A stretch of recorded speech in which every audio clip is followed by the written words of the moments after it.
মাঘের শীতে বাঘ পালায়। এক সময়কার এই প্রবাদটি বাংলাদেশের গ্রাম বাংলার প্রচলিত একটি উপমা। এর দ্বারা বোঝানো হয় মাঘ মাসের শীত এতটাই তীব্র হতে পারে যে বাঘের মতো শক্তিশালী প্রাণীও তা সহ্য করতে না পেরে পালিয়ে যায়।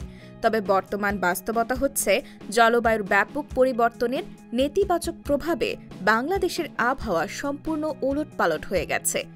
এটি প্রাকৃতিক পরিবেশ, কৃষি, জনজীবন, অর্থনীতি সহ সামগ্রিক বিষয়গুলোর উপর নেতিবাচক প্রভাব ফেলছে।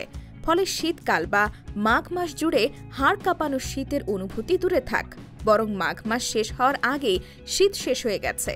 একই সঙ্গে গ্রীষ্মকাল শুরুর আগেই তাপমাত্রার অস্বাভাবিক বৃদ্ধি প্রচণ্ড গরম এবং তাপপ্রবাহের ইঙ্গিত দিচ্ছে।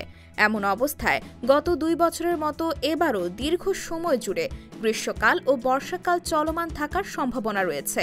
ফলে বছরের অধিকাংশ সময় জুড়ে তাপমাত্রার ঊর্ধ্বগতি এবং তাপপ্রবাহের কারণে মানুষজন নাকাল হওয়ার সম্ভাবনা রয়েছে।